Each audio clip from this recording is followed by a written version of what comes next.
Hello. everyone. Welcome to Quadrant Vector Space Day.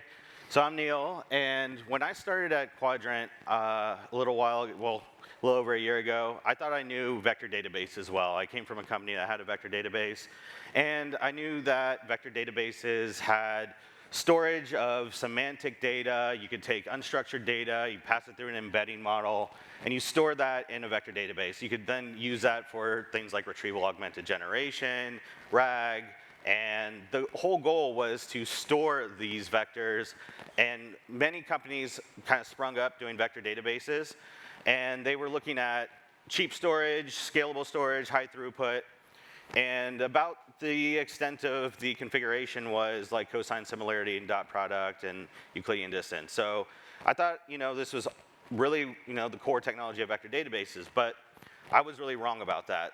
There's really a lot more to it, and Manuel here is going to tell you a little bit about that. Thanks, Neil. So before we dive a little bit deeper, I'd like to maybe clear up one misconception. Quadrant is not a vector database. Quadrant is actually a vector search engine. And while I know everyone calls us a vector database, and to be honest, if you go on our website, you can probably still find that term, even though we're trying to get rid of it. We think the term database actually does real damage here, and we think it's one of the most expensive misunderstandings in our space.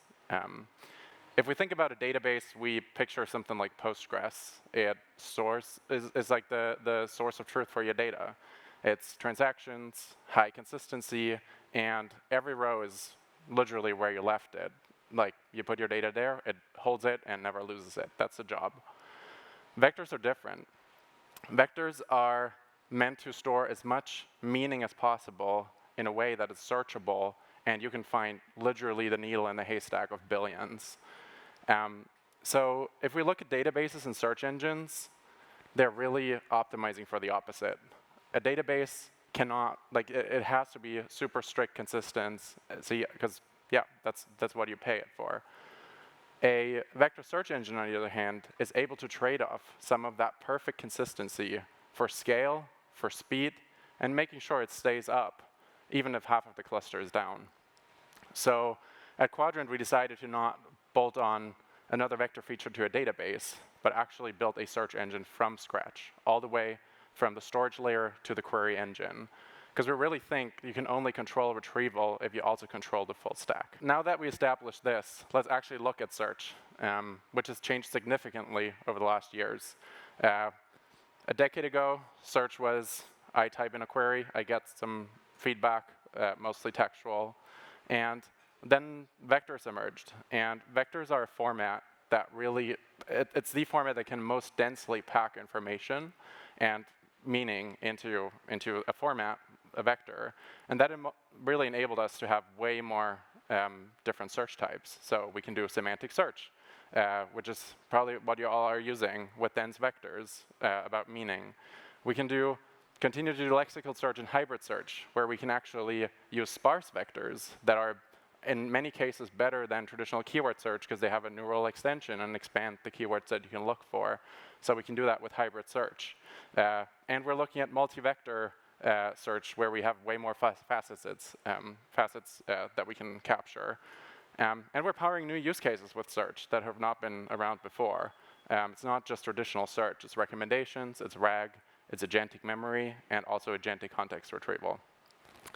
And the more different search looks like, actually the more difference there are, you'll actually realize search does not look the same when it comes to real workloads. And we try to map that here. So what you can see here is different use cases. You see the radio chart that has different areas like reliable, accuracy, predictable ultra latency, high throughput, low cost, memory footprint, and those are all things that different workloads demand. But they demand them in very different things. So these are real customer use cases that we're powering, and what you can see is none of them look alike. They actually look widely different. So how do you service this type of different, diverse use cases without having 6 different engines? If we look at some of those use cases, as I just said, on the surface, they look very different. Product search, RAG, multimodal. But if we look at like under the surface, they actually share one common thing, one common operation, and it's retrieval. And we really think that retrieval is the primitive for all these applications today. And if we assume retrieval is a primitive, we truly believe we have to break it down into even more granular pieces that we can expose to you as developers, so you can tune and build the retrieval engine for your workload that matters most for your workload and serves all the different needs. So within one query at Quadrant, you can do dense, you can do hybrid, you can do multi-vector, you can add complex metadata filters on top, and you can do scoring based on your business logic. So we really think and we're actually exposing way more things. Yeah, it's actually not that easy to build an engine like that, and Neil's going to tell you a little bit more about how we've done that at Quadrant. Thanks, Manuel. So retrieval is a primitive, and when you're building a retrieval engine, this is a little bit of what it looks like when you're building it from scratch. You have several layers here, all built from scratch with Quadrant, starting from the query engine that's composing these different operators, these different primitives together. The execution layer, how you plan, how you fuse, how you re-rank. The indexes, we have custom HNSW, it's built in-house. We have payload filtering, one-stage payload filtering, which is something Quadrant came up with that's not pre-filtering or post-filtering. It actually filters as you're traversing the graph. It's highly efficient, high recall. You have the storage layer, where you have vector native, you have quantization, you have tiered memory, tiered storage, and you have a Rust core, so no garbage collector, memory safe, and very close to the metal. So the alternatives is, you have filters around the index. You have post-filter and pre-filter. You have a bolt-on vector index to a keyword engine, and search is just an afterthought. So when we look at what Quadrant offers, it's a lot around what I call these 3 C's. How you compose it, control it, and configure it.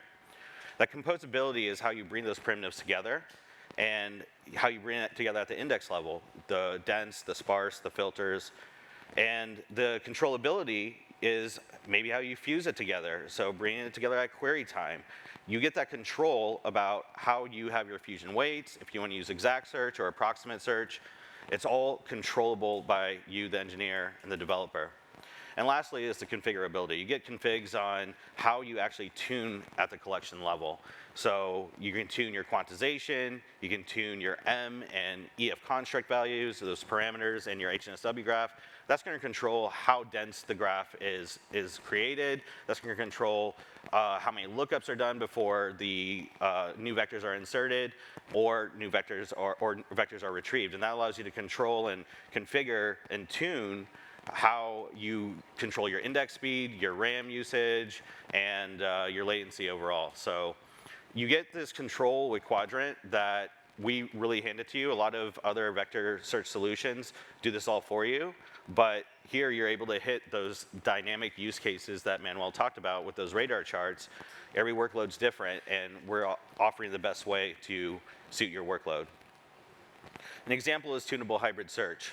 So here you're going to see one elegant API, and with here you can dial the knob on your prefetches, you can tune your weights on your dense and sparse vectors, and a little bit about hybrid search, something we're really proud of, and we see a lot of customers coming to us for hybrid search, is that hybrid search is taking, yes, that semantic meaning from a dense vector, typical traditional vector search, but it's also looking at that keyword and lexical search, so the sparse vectors. And so you're able to expand what a traditional search engine could do. Looking at keywords, you're able to actually look at this by adding in some context and dialing exactly how much context and serving that to your application or AI application. And this is really valuable because it gives you an opportunity to tune this in a transition environment where we're getting more AI applications and more AI use cases. So you also get this ability here at the bottom you're seeing of this code snippet. You're getting the fusion query and the fusion model. So you can use reciprocal rank fusion, which is a rank-based method. You can use DBSF, which is a distribution-based method. And you can also choose to weight these. So this is all one endpoint. You're not having to do multiple searches, try to fuse it together, or pay for an add-on for hybrid search. This is core to Quadrant. And so that's really a good example of composability in practice. And you're able to take this composability to wherever your workload is. So it's not just the engine itself. You control where it runs. And Quadrant was able to run on, we're really proud of our diversity and flexibility of our deployment modes. So wherever your workload lives, we can run it. That's on our managed cloud. That's going to be on our hybrid cloud.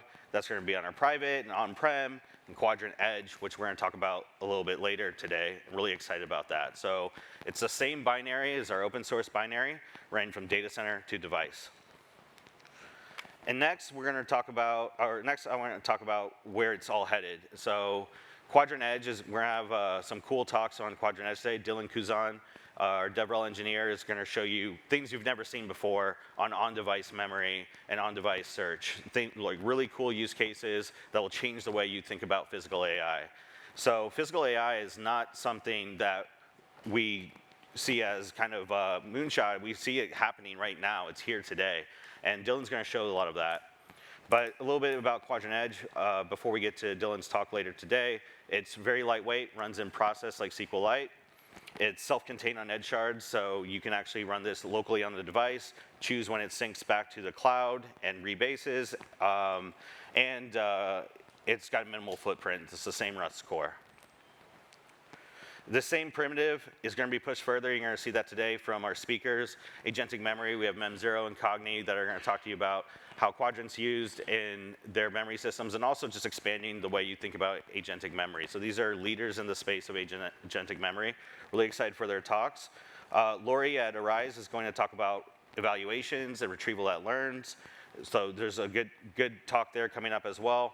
And then we have truly multimodal with this primitive. So 12 Labs will talk about video embedding models, some cool demos there. And lastly, retrieval at the edge, as I was just talking about. So we're going to talk about this on-device memory, and AWS will be here talking. We'll actually show you a live robot that's going to use vector search to take commands in a very efficient and effective way. So handing it back to Manuel. Yeah, so basically what we talked about is Quadrant can give you one engine for all the workloads that you're powering with regards to retrieval. And here are just a couple examples of our customers, and many of them are actually in the room as well today. Canva is doing multimodal search, serving millions of users with Quadrant, TripAdvisor, and they're basically scaling like an AI trip planner across billions of vectors for multimodal search. HubSpot is in the room today. You'll hear a lot from them. We had Bazaar Voice migrate off of a vector database add-on, and with 2.7 billion vectors, and they're able to achieve 98% accuracy with under 100 milliseconds latency. And then Lizer is powering hundreds of agents, and they were able to drop their latency by 90%. So we really offer you like an engine that lets you build the retrieval that you want. So today, just to kind of cap off our intro keynotes, you're going to see 15 technical talks, great brands, great companies from all corners of the ecosystem. We're going to close out with the talks with our hackathon winners. That's really creative use cases. We had a hard time picking hackathon winners because there's so many creative use cases, so excited to show you that.